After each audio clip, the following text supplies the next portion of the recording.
കർത്താവ് നിങ്ങളോട് കൂടെ, അങ്ങേ ആത്മാവോടും കൂടെ. മർക്കോസിന്റെ വിശുദ്ധ സുവിശേഷത്തിനുള്ള വായന. കർത്താവേ, അങ്ങേക്ക് മഹത്വം. അക്കാലത്ത് യേശുവിൻ്റെ അമ്മയും സഹോദരന്മാരും വന്ന് പുറത്തു നിന്നുകൊണ്ട് അവനെ വിളിക്കാൻ ആളയച്ചു. ജനക്കൂട്ടം അവന് ചുറ്റും ഇരിക്കുകയായിരുന്നു. അവ പറഞ്ഞു, നിന്റെ അമ്മയും സഹോദരന്മാരും സഹോദരിമാരും നിന്നെ കാണാൻ പുറത്തു നിൽക്കുന്നു. അവൻ ചോദിച്ചു, ആരാണ് എൻ്റെ അമ്മയും സഹോദരങ്ങളും? ചുറ്റും ഇരിക്കുന്നവരെ നോക്കിക്കൊണ്ട് അവൻ പറഞ്ഞു, ഇതാ എൻ്റെ അമ്മയും എൻ്റെ സഹോദരങ്ങളും. ദൈവഹിതം നിർവഹിക്കുന്നവനാരോ അവനാണ് എൻ്റെ സഹോദരനും സഹോദരിയും അമ്മയും. കർത്താവിൻ്റെ സുവിശേഷം. ക്രിസ്തുവേ, അങ്ങേക്ക് സ്തുതി.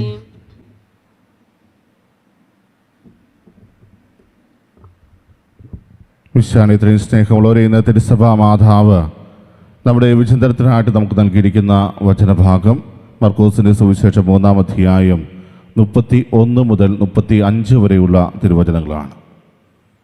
യേശുവിനെതിരെ നിയമജ്ഞർ ആരോപണം ഉന്നയിച്ചതിന് ശേഷം ആണ് ഈ ഒരു സംഭവം നടക്കുന്നത്. പ്രത്യേകിച്ച് യേശു പിശാചുകളെ പുറത്താക്കുന്നത് ബേൽസബൂൽ അവനിൽ ആവേശിച്ചതുകൊണ്ടാണ്. പിശാചുകളുടെ തലവനായ ബേൽസബൂലിനെ കൊണ്ടാണ് അവൻ പിശാചുകളെ പുറത്താക്കുന്നത് എന്നുള്ള ആരോപണം യേശുവിനെതിരെ ഉന്നയിച്ചതിന് ശേഷമാണ് ഈ ഒരു സംഭവം നടക്കുക. ഇതിൽ നിന്ന് ചില ബൈബിൾ പണ്ഡിതന്മാർ വ്യാഖ്യാനിക്കുന്നത് യേശുവിൻ്റെ ബന്ധുക്കൾക്ക് പോലും സംശയം ഉണ്ടായി എന്നുള്ളതാണ്.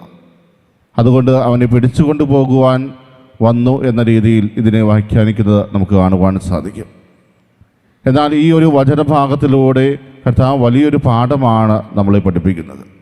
പ്രത്യേകിച്ചും യേശുവിൻ്റെ അമ്മയും സഹോദരങ്ങളും അവനെ കാണുവാൻ വേണ്ടി പുറത്തു നിൽക്കുന്നു എന്ന് ഒരുവൻ വന്ന് പറഞ്ഞപ്പോൾ, ആരാണ് എൻ്റെ അമ്മയും സഹോദരങ്ങളും എന്ന ചോദ്യം ഉന്നയിച്ചുകൊണ്ട് അതിലൂടെ ദൈവം എന്താണ് യഥാർത്ഥത്തിൽ ആഗ്രഹിക്കുന്നത് എന്ന് അവർക്ക് വെളിപ്പെടുത്തി കൊടുക്കുകയാണ്. തൻ്റെ മുമ്പിൽ കൂടി നിന്നിരുന്ന ആളുകളെ ചൂണ്ടിക്കാണിച്ചുകൊണ്ട്, ഇതാ ഇവരാണ് എൻ്റെ അമ്മയും സഹോദരങ്ങളും എന്ന് കർത്താവ് ഉറക്കെ പ്രഖ്യാപിക്കുമ്പോൾ കൂട്ടിച്ചേർക്കുന്ന കാര്യം ഇതാണ്: ദൈവഹിതം നിർവഹിക്കുന്നവനാരോ അവനാണ് എൻ്റെ സഹോദരനും സഹോദരിയും അമ്മയും. ദൈവത്തിൻ്റെ ഹിതപ്രകാരം ജീവിക്കുന്ന ഓരോ വ്യക്തിക്കും കർത്താവിൻ്റെ പ്രിയപ്പെട്ടവനായിട്ട് മാറുവാൻ സാധിക്കും എന്നാണ് ഇതിലൂടെ നമുക്ക് മനസ്സിലാക്കുവാൻ സാധിക്കുക. സീനായ് മലയിൽ വെച്ച് ദൈവം ഇസ്രായേൽ ജനതയ്ക്ക് ഉടമ്പടി കൊടുക്കുമ്പോൾ അവിടുന്ന് അവരോട് പറയുന്ന കാര്യം ഇതുതന്നെയാണ്: നിങ്ങൾ എൻ്റെ വാക്ക് കേൾക്കുകയും എൻ്റെ ഉടമ്പടി പാലിക്കുകയും ചെയ്താൽ എല്ലാ ജനതകളിലും വെച്ച് എനിക്ക് ഏറ്റവും പ്രിയപ്പെട്ട എൻ്റെ സ്വന്തം ജനമായിരിക്കും എന്ന വാഗ്ദാനമാണ് ഇസ്രായേൽ ജനതയ്ക്ക് ദൈവം നൽകിയത്. എൻ്റെ വാക്ക് കേൾക്കുകയും അതോടൊപ്പം തന്നെ എൻ്റെ ഉടമ്പടി കൃത്യമായി പാലിക്കുകയും ചെയ്തു കഴിഞ്ഞാൽ നിങ്ങളെല്ലാവരും എൻ്റെ ഏറ്റവും പ്രിയപ്പെട്ട ജനതയായിരിക്കും എന്ന വാഗ്ദാനം പിതാവായ ദൈവം ഇസ്രായേൽ ജനതയ്ക്ക് നൽകിയെങ്കിൽ, ഇവിടെ പുത്രനായ ദൈവം നമ്മോട് പറയുകയാണ്, ദൈവത്തിൻ്റെ ഹൃദയപ്രകാരം ജീവിക്കുന്ന ഓരോ വ്യക്തിക്കും എൻ്റെ സഹോദരനും സഹോദരിയും അമ്മയുമായി മാറുവാൻ കഴിയും എന്ന്.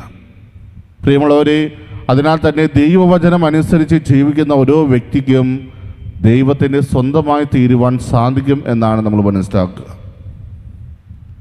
പരിശുദ്ധ അമ്മ തീർച്ചയായും അതുകൊണ്ടാണ് ഏറ്റവും സ്വീകരിക്കപ്പെടുന്ന ഒരു വ്യക്തിയായിട്ട് മാറുന്നത്.